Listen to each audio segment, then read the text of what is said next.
দশমীতে বিদ্রোহী আর দ্বাদশীতে অভিমানী কুণাল ঘোষের জোড়া পোস্টের পর তার কথাই এবার বিতর্ক। কুণাল ঘোষ বলছেন 2026 বিধানসভা নির্বাচনে দল যদি কাজে লাগায় তাহলে করবেন, না হলে নয়। কুণাল ঘোষের সঙ্গে বলছেন যে দল যাতে আত্মতুষ্টিতে না ভোগে সামনে 2026 বিধানসভা নির্বাচন, আর তার আগে কুণাল ঘোষ বলছেন সিপিএম এর পতন থেকে শিক্ষা নিতে হবে। কুণাল ঘোষ এত অভিমানী কেন? কার ওপর তার এই অভিমান? উঠছে প্রশ্ন।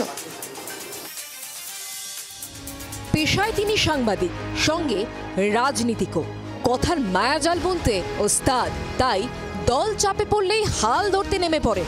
আরজিকর থেকে কসবা, রাজনীতির পিচ যতই কঠিন হোক না কেন বিরোধীদের বাউন্সার অনায়াসে সামলে দেন।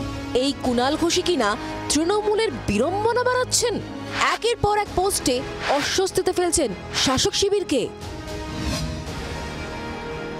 দশমী থেকে একের পর এক ফেসবুক পোস্টে বিতর্ক বাড়িয়ে চলেছেন তৃণমূলের রাজ্য সাধারণ সম্পাদক কুণাল ঘোষ।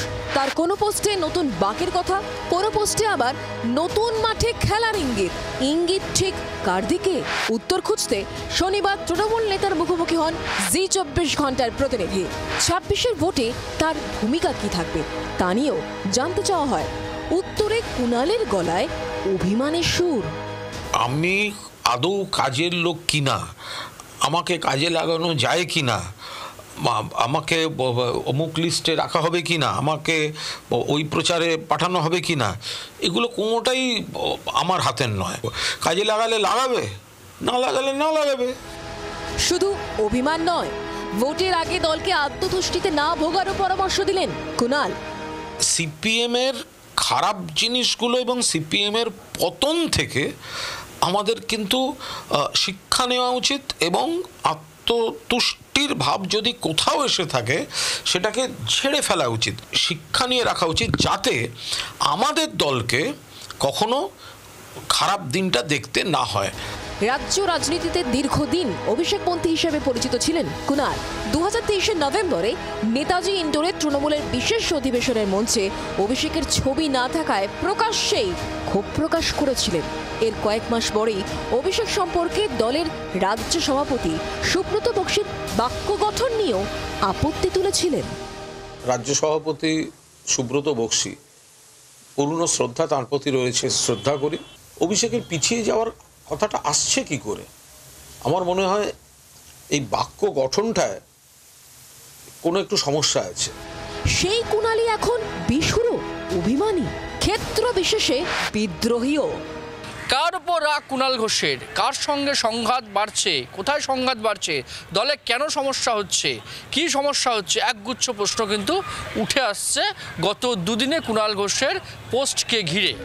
তবে মুখ্যমন্ত্রী মমতা বন্দ্যোপাধ্যায়ের পাঠানো বিজয়ের চিঠি এদিন ফেসবুকে পোস্ট করেন কুণাল। সঙ্গে লেখেন, মাননীয় মুখ্যমন্ত্রীকে ধন্যবাদ, খুব ভালো থাকুন। প্রথম সরাসরি আলাপ 1987, তারপর দীর্ঘ যোগাযোগ, প্রবল স্নেহ পেয়েছি, নানা অভিজ্ঞতা। সেই সুসম্পর্কটা অনেকে সহ্য হয়নি, ফলে জীবনের কঠিনতম দিন দেখেছি আমি। অভিমান ছিল, কিন্তু দল ছাড়ার কথা ভাবিনি, ছাড়িনি। তার উপরে আবার কাছাকাছি কাজের সুযোগ। দিনকাল বদলেছে, পুরনো স্মৃতিতে নতুনের সংযোজন। আনুগত্যের পরীক্ষায় উত্তীর্ণ হতে চাওয়া সৈনিক তার কর্তব্যে অবিচল। এখনো কর্তব্যে অবিচল থাকলে এত অভিমান কার উদ্দেশ্যে? কুণাল কথায় কি ভাবছে তৃণমূল? বিজেপি বা কি বলছে? এখন সদ্য বিজয়া দশমী গেছে, এই সময় প্রত্যেক বাঙালির মন খারাপ থাকে। মা দুর্গা, পার্বতী তার কৈলাসে ফিরে গেছেন, নীলকণ্ঠ পাখি তার বার্তা নিয়ে গেছে। এই সময় সব বাঙালির মন খারাপ থাকে। মন খারাপ থেকে হয়তো অভিমানের জন্য কিছু বলে থাকতে পারেন, কিন্তু দিনের শেষে বৃহত্তর তৃণমূল, মমতাদির নেতৃত্বে, অভিষেক বন্দ্যোপাধ্যায়ের সেনাপতিত্বে ঐক্যবদ্ধ তৃণমূল, এবং এই কয়েনেসটাও কিন্তু কুণালদাই বলেছেন। বছরে দুবার করে ওরকম বেসুরো গায়, এটা হচ্ছে ওর চার্জ।